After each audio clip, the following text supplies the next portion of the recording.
جب میں اپنی بیچلر لائف میں تھی نا تو ہمارے گھر کے سامنے ایک آنٹی رہا کرتی تھی. اس وقت ان کی ایج اراؤنڈ 60+ تھی، لیکن وہ دیکھنے میں اتنی ینگ، اتنی خوبصورت لگتی تھیں، اسکن ان کی اتنی فریش تھی اور میں ان کو دیکھ کے بڑی فیسینیٹ ہوتی تھی. ایک دن نا ان کا ہمارے گھر آنا ہوا، تب میں نے ان سے پوچھا کہ آنٹی آپ ایسا کیا کرتی ہیں کہ آپ ماشاءاللہ ابھی تک اتنی ینگ اور فریش ہیں، ورنہ یوزلی اس عمر میں آ کے انسان کے بال سفید ہو جاتے ہیں، انسان ڈھل جاتا ہے. تو جو بات انہوں نے مجھے اس وقت بتائی نا، وہ میرے ذہن پہ نقش ہو گئی، اور آج میں وہی بات آپ سب سے شیئر کرنا چاہتی ہوں، کیونکہ اگر ہم ان چیزوں پہ وقت رہتے عمل کر لیں گے تو ہم بہت فائدے میں رہیں گے. السلام علیکم جی، I hope you all are doing good. تو میری بات سن کے نا وہ ہنسنے لگی اور انہوں نے مجھے کہا کہ پتر مینوں ہور تے کوئی گل سمجھ نہیں آندی، پر میری زندگی دا ایک ہی فنڈ ہے کہ سب مگروں لین تے خسمانوں کھان. جو کوئی کچھ بھی کردا ہے کردا رہے، مینوں کوئی فرق نہیں پیندا. ان کا کہنے کا مقصد یہ تھا کہ کوئی کچھ بھی کرتا ہے وہ کرتا رہے، مجھے کوئی فرق نہیں پڑتا. میں اس بندے کی بات کو نہ ہی سوچتی ہوں، نہ ہی اوور تھنک کرتی ہوں، اور نہ پھر مجھے اس چیز کی انزائٹی، اسٹریس، ٹینشن ہوتی ہے. تو اس سے ہم نے کیا دیکھا کہ جو انسان آج کل اتنی بڑی بڑی بیماریوں سے لڑ رہا ہے، ڈپریشن، اوور تھنکنگ، انزائٹی، انسومنیا اور نہ جانے کیا کیا، وہ تو انسان کے اپنے ہاتھ میں ہے کہ اس نے اس چیز کی فکر کرنی ہے کہ نہیں، اس نے کسی چیز کو سوچنا ہے کہ نہیں، اس کی ٹینشن لینی ہے کہ نہیں. جب ہم یہ چند باتیں ذہن نشین کر لیں گے نا کہ ہر سوال کا جواب لینا ہمارے لیے ضروری نہیں ہے، اسی طرح ہر تعلق نبھانا بھی فرض نہیں ہے، اور اگر ہم ہر کسی کی بات کو اپنے دل پہ لے لیں گے تو یہ ہم اپنے ساتھ ظلم کریں گے. تو آپ یقین جانیں کہ ہم زندگی کی یہ بیڑیوں سے آزاد ہو جائیں گے. زندگی بہت خوبصورت ہے، ہم صرف اس کو اپنے دماغ سے، اپنی سوچوں سے مشکل بنا دیتے ہیں. آپ اپنی زندگی کا سمپل ایک اصول رکھیں کہ اگر چیز آپ کے کنٹرول میں ہے اور آپ اس کو کوئی ایکشن لے کے ٹھیک کر سکتی ہیں تو پھر آپ اس کے بارے میں سوچیں، پریشان ہوں، سارا کچھ کریں. لیکن اگر کوئی چیز آپ کے کنٹرول میں ہی نہیں ہے تو اسے صرف اللہ کی ذات پہ چھوڑ دیں، کیونکہ جب اللہ تعالیٰ سنبھال لیتے ہیں تو پھر دنیا کے سارے انسان آپ کو مل کے بھی توڑنا اور بکھیرنا چاہیں نا تو وہ یہ نہیں کر سکتے. آپ کا دل ہر وقت بوجھل رہنا، تنہائی میں آنسو بہانا، ہر وقت غصے اور مایوسی کا شکار رہنا، ہر چیز سے آپ کا انٹرسٹ ختم ہو جانا اور اس طرح کی بے شمار علامات ہیں، جس کا مطلب یہ ہے کہ آپ ہر وقت اوور تھنکنگ، ڈپریشن اور انزائٹی کا شکار ہیں. لیکن ہمارا قرآن ہمیں کیا کہتا ہے؟ سورہ الاعراف کی آیت نمبر 156 اگر آپ دیکھیں تو اللہ پاک فرماتے ہیں کہ میری رحمت ہر چیز پر وسیع ہے. پھر اللہ تعالیٰ کہتے ہیں کہ بے شک میں صبر کرنے والوں کے ساتھ ہوں. اور ہمارا دین ہمیں کیا کہتا ہے کہ بے شک مایوسی کفر ہے. مجھے اندازہ ہے کہ انسان پہ بعض اوقات ڈپریشن کے ایسے لمحات آتے ہیں کہ ہمیں لگتا ہے کہ اب ہماری زندگی کی یہ تاریک رات کبھی بھی ختم نہیں ہوگی، ہمارے آنسوؤں کا سلسلہ کبھی بھی نہیں تھمے گا. ہمیں کوئی ایک ایسی سوچ روگ کی طرح لگ جاتی ہے جو ہمیں اندر ہی اندر کھائے چلی جاتی ہے اور انسان کو ختم کر کے چھوڑتی ہے.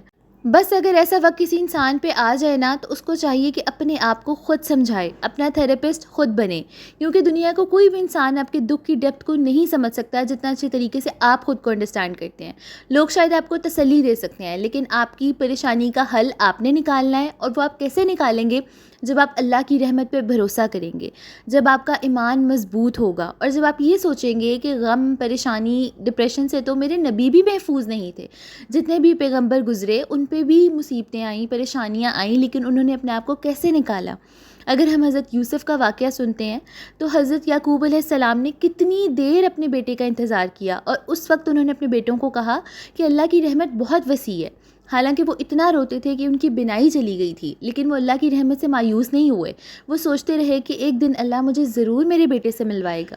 ڈپریشن اور انزائٹی کی بہت ساری وجوہات ہو سکتی ہیں. جہاں پر یہ ایک میڈیکل النس ہے وہاں پر بہت سارے انسان اپنے اوپر خود ظلم کرتے ہیں، خود اپنے آپ کو ڈپریشن کی گہرائیوں میں دھکیلتے ہیں. جب انسان دنیا کے پیچھے بھاگنا شروع کر دیتا ہے نا، اور وہ صرف دنیاوی کامیابیوں کو ہی اپنی کامیابی سمجھتا ہے، تو پھر ہر ناکامی پہ اس کا دل ٹوٹتا ہے اور وہ بہت زیادہ غمگین ہو جاتا ہے.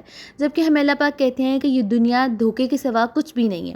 تو جب آپ کا قرآن، آپ کا دین، آپ کا خدا آپ کو یہ بات کہہ رہا ہے کہ یہ دنیا صرف دھوکہ ہے، اور بے شک زمانے کی قسم کہ یہ انسان خسارے میں ہے.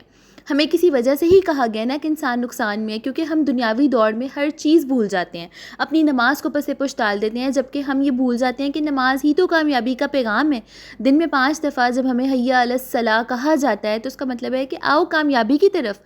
آپ یقین جانیں میری زندگی کا ایکسپیرینس بھی ہے یہ کہ اگر میں کسی چیز کے لیے نماز کو ذرا ڈیلے کر دیتی ہوں کہ اچھا پہلے میں یہ کام کر لوں پھر میں نماز پڑھوں گی، تو نہ میرا وہ کام ہو پاتا ہے، اور اگر ہو بھی جائے تو میری اس میں تسلی نہیں ہوتی اور مجھے اس میں کامیابی نہیں ملتی۔ اس کے برعکس جب میں نے اپنے اللہ کو اپنی پرائورٹی پہ رکھا ہے نا کہ نہیں، میں پہلے نماز ادا کروں گی، پہلے میں اس خدا کو یاد کروں گی جس کی وجہ سے میں زندہ ہوں، جس کی وجہ سے یہ نعمتیں مجھے ملی ہیں، تو پھر میں کوئی اور کام کروں گی، پرومس مجھے ہمیشہ اس کام میں کامیابی ہوتی ہے۔ اس میں کوئی بھی ایگزیجریشن نہیں کر رہی، میری لائف کا یہ ایکسپیرینس ہے۔ دوسری ایک اہم وجہ ایکسپیکٹیشنز کا بوجھ ہے۔ ہم نا خام خواہ بلا وجہ بہت سارے لوگوں سے بہت ساری امیدیں جوڑ لیتے ہیں۔ جیسے میں آپ کو ایک چھوٹی سی اگزامپل دوں، کوئی ایک شخص ناراض ہے اور امید باندھ کے بیٹھ گیا ہے کہ بھی فلانا شخص مجھے منائے گا۔ نہیں، کوئی بھی آپ کی امیدوں پہ پورا اترنے کے لیے اس دنیا میں نہیں آیا، اور نہ ہی انسان اترتا ہے۔ آپ کے دل کا حال اللہ سے بہتر کوئی نہیں جانتا، اور انسان تو دل کی نرمی کو سمجھتا ہی نہیں ہے، وہ تو توڑ کے ہر چیز رون کے آگے بڑھ جاتے ہیں، اور وہ ریئلائز بھی نہیں کرتے کہ جو پیچھے انسان کو چھوڑ کے آئے ہیں وہ کس قسم کی مشکل اور پریشانی میں چلا گیا ہماری وجہ سے۔ اور اس میں کہوں گی کہ اس انسان کی کوئی غلطی نہیں ہے، یہ ہماری غلطی ہے کہ جو ہم اس سے امیدیں جوڑ لیتے ہیں۔ بعض اوقات ہم پیپل پلیزر بن جاتے ہیں، ہم اپنی زندگی دوسروں کی خواہش کے مطابق چینج کرنا شروع کر دیتے ہیں، اس کا رویہ، اس کا جو مزاج ہے وہ اپنے ذہن پہ سوار کر لیتے ہیں، اور ہر وقت ہم بس یہی سوچتے رہتے ہیں کہ اس کو برا نہ لگے، یہ نہ ہو، وہ نہ ہو۔ تو میں یہ کہوں گی کہ اپنے آپ کو ان بیڑیوں سے آزاد کریں۔ ہاں ٹھیک ہے، میں یہ نہیں کہتی کہ بھئی سب کچھ چھوڑ چھاڑ کے آپ آگے بڑھ جائیں، کیونکہ ظاہر ہے زندگی کا مقصد دوسروں کے لیے ہی جینا ہے، دوسروں کے لیے آسانیاں پیدا کرنا ہے، لیکن اس کا یہ مطلب نہیں ہے کہ اپنے آپ کو مشکل اور پریشانی میں ہم گرفتار کر لیں۔ اپنی ایکسپیکٹیشنز کو کم سے کم رکھیں، اور ہمیشہ یہ سوچیں کہ بس میرا جو دل کا حال ہے وہ میرا اللہ جانتا ہے، اور میں اللہ سے ہی امید لگاؤں، اسی سے دعا مانگوں، اپنی حاجت روائی اسی سے اس کی امید رکھوں، میں انسان سے کچھ نہ چاہوں۔ بس آپ اچھا کریں، وہ کہتے ہیں نا نیکی کر دریا میں ڈال، تو بس آپ اچھا کریں اور آگے بڑھتے جائیں، اور اس کے اجر اور صلح کی امید صرف اللہ کی ذات سے رکھیں، کیونکہ انسان چاہ کے بھی نہ آپ کو کبھی کوئی صلہ نہیں دے سکتا۔ بعض اوقات نا معاشی تنگی، رزق کی کمی، غربت بھی انسان کو ڈپریشن میں مبتلا کر دیتی ہے۔ ہم ایک ایسے نفسیاتی بوجھ تلے دبتے چلے جاتے ہیں کہ بس ایک ہی سوچ رہ جاتی ہے کہ کسی طرح پیسے کمانے ہیں۔ پیسے کے پیچھے انسان ایک ریٹ ریس میں بھاگتا چلا جاتا ہے، لیکن اس کے بارے میں اللہ پاک کیا کہہ رہے ہیں کہ تم تقوی اختیار کرو، اور میرا وعدہ ہے کہ تمہیں وہاں سے رزق دوں گا جہاں سے تم نے گمان بھی نہیں کیا ہوگا۔ آپ کو یہ بات بتاتے ہوئے لٹرلی مجھے گوز بمپس آ رہے ہیں کہ اللہ تعالیٰ نے ہمارے لیے کتنا آسان کر دیا، ہمارے سامنے نسخہ دے دیا ہے کہ تم مجھ سے ڈرو، تم تقوی کے پیچھے بھاگو، رزق کے پیچھے مت بھاگو، میرا وعدہ ہے کہ میں تمہیں وہاں سے دوں گا جو کبھی تم نے سوچا بھی نہیں ہوگا۔ میرے مولا علی کا فرمان ہے کہ تمہارا رزق تمہیں اس طرح سے تلاش کرتا ہے جس طرح کہ تمہاری موت۔ تو آپ یہ سوچیں کہ جس چیز کے پیچھے ہم بھاگ رہے ہیں وہ تو آلریڈی ہمارے لیے ڈیسٹنڈ ہے، تو پھر ہم نے کیا کرنا ہے؟ ہم نے تو اپنے اللہ کو راضی کرنا ہے، اس سے ڈرنا ہے، اور اس کی رحمت سے مایوس نہیں ہونا، صرف اسی کے اوپر بھروسہ کرنا ہے، اور ہماری ہر مشکل آسان ہوتی چلی جائے گی۔ میں آپ کو بتاتی ہوں، میں نے بہت سارے لوگ ایسے دیکھے ہیں جو اللہ کی راہ میں نا بہت خرچ کرتے ہیں، اللہ پاک سے تجارت کرتے ہیں، وہ ایک ہاتھ سے دیتے ہیں اور پھر اللہ پاک انہیں اتنا دیتا ہے کہ وہ دونوں ہاتھوں سے سمیٹتے ہیں۔ تو میں کہتی ہوں کہ ان کے پاس تو ایک سیکرٹ ہے، ان کا کبھی بھی رزق ختم نہیں ہوتا، جو اللہ پہ بھروسہ کرتے ہیں، اس کے بندوں میں بانٹتے ہیں، اور پھر اسی اللہ سے اجر وصول کرتے ہیں۔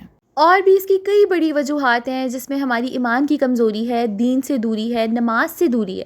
جب ہم اللہ کا ذکر ہی نہیں کریں گے تو ہمارا دل کیسے اطمینان میں جائے گا؟ اس کے علاوہ ایک بڑی وجہ یہ ہے کہ ہم لوگ گناہ تو کر لیتے ہیں لیکن اس کی توبہ نہیں کرتے۔ میں آپ کو ایک بات بتاتی ہوں، آپ کی جو یہ پریشانیاں آج آپ کو پہاڑ سے بڑی لگ رہی ہیں نا، آپ کو توڑ رہی ہیں، رلا رہی ہیں، یہ تمام دکھ، مسئلے، محرومیاں، یہ صرف آپ کی قبر کی مٹی تک ہیں۔ آج آپ کی آنکھیں بند ہوئیں اور اسی وقت سب کچھ ختم، پھر نہ وہ پریشانی رہی، نہ وہ شخص، نہ وہ قرض، نہ وہ بیماری، سب کچھ ختم، لیکن رہ کیا جاتا ہے؟ ہمارے اعمال، ہماری نیتیں، اور ہمارا اپنے رب سے تعلق۔ تو اب ہم نے کیا کوشش کرنی ہے کہ اپنے رب سے اپنے تعلق کو مضبوط کریں، فضول کی سوچوں میں اپنے آپ کو مبتلا نہ کریں، اس ذات کی رحمت پہ بھروسہ کریں، اپنا ہر معاملہ، ہر ڈوری اللہ کے سپورٹ کریں، ہمیشہ یہ کہیں کہ یا اللہ یہ تیرے سپورٹ، میں اس کا حل کچھ نہیں نکال سکتی، بس اب آپ نے میرے لیے آسانیاں کرنی ہے۔ اور اب یقین جانیں جب آپ کا یہ لائف سٹائل بن جائے گا نا، تو آپ اس قدر اپنے آپ کو لائٹ محسوس کریں گے، برڈن فری محسوس کریں گے، کوئی بھی چیز میٹر نہیں کرے گی۔ اور نماز کو اپنا دوست بنائیں، کیونکہ ہمارے ہر ڈپریشن کا حل اور کامیابی کا راستہ نماز میں پوشیدہ ہے۔ میں ملتی ہوں جی آپ سے نیکسٹ ویڈیو میں، till then اپنا بہت سارا خیال رکھیں، مجھے اپنی دعاؤں میں یاد رکھیں۔ Thank you for watching and listening me, take care, اللہ حافظ۔